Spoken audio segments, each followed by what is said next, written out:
Hai semua, selamat datang kembali di channel Remaja Disorientasi. Dimanapun kalian berada, semoga selalu diberikan kesehatan dan keselamatan ya. Review saham kali ini adalah saham ABMM dan saham SRTG. Keduanya punya kesamaan, yaitu sama-sama bergerak di bidang investasi. Dengan nanti aku akan bandingkan aset, utang, laba bersih mereka. Serta nanti aku akan hitung berapa harga wajar dari kedua saham ini menggunakan metode relative valuation. Kira-kira mana ya yang lebih baik antara saham yang labanya positif dengan debt equity ratio yang tinggi? Bagi teman-teman yang bingung tentang metode discounted dividend model atau discounted cash flow atau relative valuation, kalian bisa tonton playlist yang sudah aku buat, linknya ada di deskripsi. Seperti biasa, aku ingatkan kalau video ini bukan ajakan untuk membeli saham.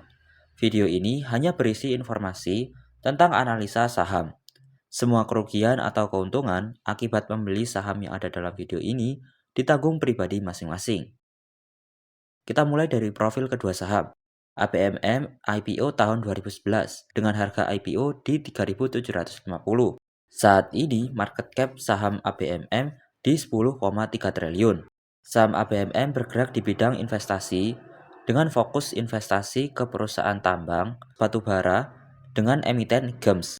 Kemudian di bidang jasa alat berat dan infrastruktur. Untuk valuasi saham ABM punya PBV 1 kali dan PER 1,9 kali. Dan sekarang harganya kembali di harga IPO-nya di 3.750. Sementara untuk profil saham SRTG IPO tahun 2013 dengan harga 5.500 dengan market cap saat ini mencapai 21,9 triliun. Saham SRTG fokus investasi sumber daya alam alias batubara di emiten Adaro, di bidang jasa penyewaan tower di emiten TBIG, di bidang konstruksi jalan tol di emiten NRCA, dan bidang properti ada MPME. Kita masuk ke bagian aset, kita mulai dahulu di saham ABMM.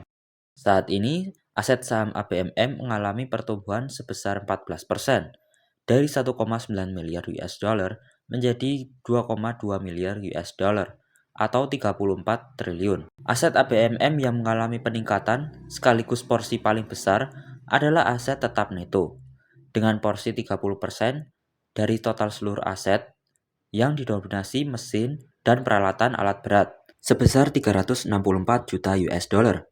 Tampaknya ini adalah sektor jasa alat berat milik ABMM. Kemudian ada jalan dan infrastruktur sebesar 95 juta US dollar. Aset terbesar kedua saham ABMM adalah investasi pada emiten games sebesar 575 juta US dollar atau sebesar 25% dari total aset. ABMM membeli saham games di harga 3.536 per lembar saham dengan total nilai akuisisi 440 juta US dollar. Artinya ABMM diperkirakan mendapatkan capital gain dengan harga saham saat ini sebesar 55% atau 688 juta US dollar. Return of asset year to date 2023 sebesar 9%. Untuk tahun 2019 dan 2020, alasannya kenapa kok nol? Untuk mencari nilai return of asset, total laba bersih dibagi total aset. Laba bersih tahun 2019 dan 2020 sangat kalah kecil, bahkan sempat minus. Tapi secara jumlah aset, dari tahun ke tahun, jumlah aset ABMM tetap meningkat. Sementara total aset saham SRTG selama 2 kuartal mengalami penurunan hingga 23%, dari 63 triliun menjadi 48 triliun. Hal ini disebabkan turunnya pos investasi pada saham. Saham yang turun adalah saham blue chip, turun 14 triliun. Saham yang turun adalah saham MDKA dari 18 triliun menjadi 13 triliun. Dan kepemilikan saham Adaro tidak langsung dari 10 triliun menjadi 5 triliun. Jika dilihat saham MDKA selama 1 tahun ke belakang memang turun 37% dan saham Adaro turun 35%. Untuk jumlah aset dari tahun ke tahun selalu mengalami peningkatan. Namun selama 2 kuartal di tahun 2023 mengalami penurunan akibat capital loss dari penurunan saham. Sementara return of asset sangat fluktuatif. Hal ini disebabkan perusahaan tidak konsisten dalam menghasilkan laba bersih.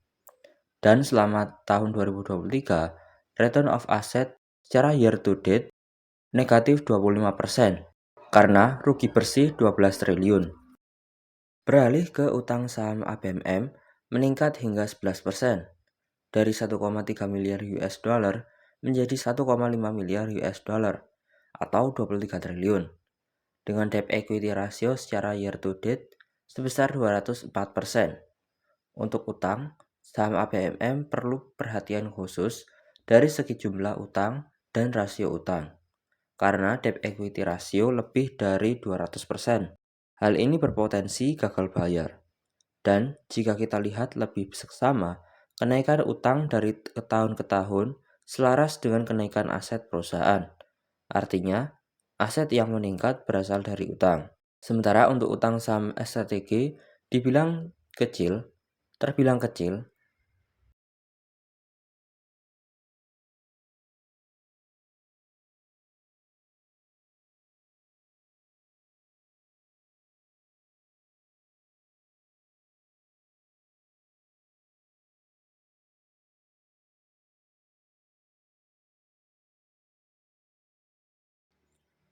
terbilang kecil, dan cenderung turun dari 3 triliun menjadi 2 triliun dengan debt equity ratio secara year to date di 4%. Dari segi jumlah dan debt equity ratio saham SRTG dari tahun ke tahun semakin kecil. Bahkan jarang sekali saya melihat emiten dengan rasio utang sekecil ini. Mungkin Pak Sandiaga Uno tahulah ya kalau usaha mereka itu bergantung dari dividen saham yang mereka invest. Jadi ketika perusahaan sedang merugi, tidak ada utang jatuh tempo. Sekarang kita ganti ke ekuitas. Untuk ekuitas saham ABMM mengalami peningkatan selama 2 kuartal di tahun 2023 hingga 20% dari 617 juta US dollar menjadi 745 juta US dollar atau 11,6 triliun. Untuk return of equity year to date tahun 2023, saham ABMM sebesar 28%. Performa ekuitas perusahaan terbilang baik karena jumlah dan return of equity selalu meningkat. Beralih ke ekuitas SRTG, akibat penurunan nilai investasi, saldo laba yang tidak dicadangkan menurun. Penurunan 2 kuartal di tahun 2023 sebesar 22%, dari 59 triliun menjadi 46 triliun. Untuk jumlah ekuitas, saham SRTG selalu meningkat, tapi laba bersih perusahaan fluktuatif. Ini menyebabkan return of equity tidak stabil, bahkan sepanjang tahun 2023, return of equity secara year to date negatif 26%. Dari segi aset dan ekuitas, saham ABMM lebih baik dari saham SRTG, karena saham ABMM tidak sepenuhnya menempatkan aset mereka dalam bentuk investasi ke perusahaan lain. Saham ABMM masih ada mesin dan peralatan alat berat sebagai penghasil kas atau laba bersih.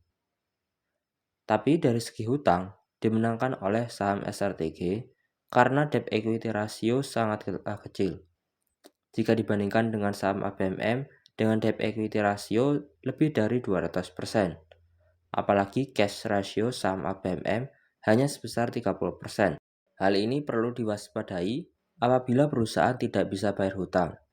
Tentu saja saham SRTG masih tidak terlalu khawatir meski tidak menghasilkan cash karena hutangnya kecil. Tapi emiten SRTG juga harus waspada tentang laba yang negatif karena bisa menurunkan kepercayaan para investor. Sekarang kita masuk ke pendapatan. Dimulai dari pendapatan saham SRTG yang negatif 15 triliun akibat penurunan nilai investasi. Penghasilan lain seperti dividen, bunga, dan investasi meningkat dari 1,3 triliun menjadi 1,6 triliun. Hasilnya, rugi bersih saham SRTG di sepanjang 2023 sebesar 12 triliun. Dan ini dia catatan pendapatan laba bersih dan rasio net profit margin. Beralih ke pendapatan saham ABMM yang mengalami peningkatan hingga 17%, dari 652 juta US dollar menjadi 763 juta US dollar. Jika kita lihat di catatan nomor 28, ternyata tambang batubara penyumbang 81% dari total pendapatan. Sayangnya, beban operasional juga meningkat 27% dari 407 juta US dollar menjadi 521 juta US dollar. Dan peningkatan beban operasional juga berasal dari aktivitas penambangan. Pendapatan lain yang didapat saham ABMM adalah laba dari emiten GEMS sebesar 94 juta US dollar dan pembagian dividen sebesar 18 juta US dollar. Hasilnya, laba bersih komprehensif saham ABMM meningkat 51% dari 140 juta US dollar menjadi 213 juta US dollar dengan net profit margin year to date mencapai 27%. Dan ini data pendapatan dan laba bersih secara tahunan. Untuk pendapatan ABMM masih lebih baik dari SRTG karena pendapatannya cukup sustain meningkat. Laba bersih dan rasio net profit margin menurut saya pribadi lebih baik ABMM karena ABMM bagus dalam hal kestabilan dalam menghasilkan laba bersih. Untuk rasio laba bersih lumayan besar dan juga tidak terlalu kecil. SRTG baik karena laba bersih yang dihasilkan jauh lebih besar dari ABMM, ditambah rasio net profit margin yang terbilang tinggi. Kekurangannya SRTG benar-benar ketergantungan dengan hasil investasi mereka.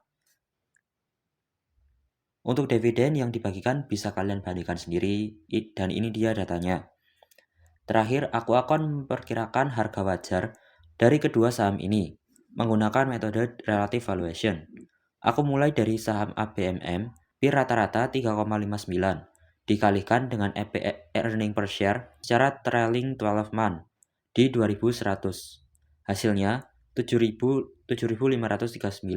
Kedua, PBV rata-rata di 1 kali dikalikan book value per share 3.600. Setelah ketemu nilai rata-rata PBV dan PIR, kita jumlahkan keduanya dan dibagi 2. Hasilnya, harga wajar saham ABMM di 5.641 dengan save price di 30%. Harganya 3.949 dengan harga saat ini 3.770.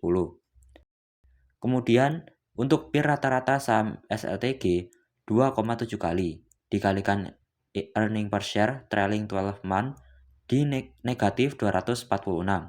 Hasilnya negatif 671. PBV rata-rata SRTG di 0,57 kali dikalikan book value per share 3.400. Hasilnya 1.938, tinggal kita jumlahkan dan dibagi 2. Hasilnya 633 dengan save price di 30% di 443. Dan untuk harga saham SRTG di 1.620. Masuk kesimpulannya, jadi saham SRTG 100% fokus ke investasi. Sisi positifnya jika untung, rasio net profit margin sangat besar banget. Kalau rugi ya kayak gini semuanya merah merona. Untuk saham ABMM, sekitar 25% dari total aset mereka itu dialokasikan ke emiten GEMS.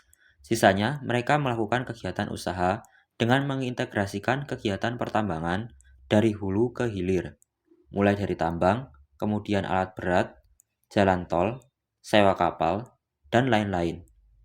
Sisi positifnya, saham ABMM tidak terlalu tergantung dengan hasil investasi mereka dan selalu bisa menghasilkan pendapatan dari segmen lain. Tapi sisi negatifnya, rasio utang sangat tinggi. Ini perlu diwaspadai. Dan pertambahan nilai aset selaras dengan pertambahan utang. Jadi cukup bahaya apabila jika jatuh tempo. Itulah pembahasan saham SRTG dan ABMM. Sekali lagi aku ingatkan kalau video ini tidak mengajak siapapun untuk membeli saham yang ada dalam video ini. Semua kerugian atau keuntungan akibat membeli saham yang ada dalam video ini ditanggung pribadi masing-masing. Cukup sekian mengenai saham ABMM dan SRTG. Jika kalian suka dengan pembahasan saya, silakan like dan subscribe untuk channel Remaja Disorientasi. Sampai jumpa di pembahasan selanjutnya.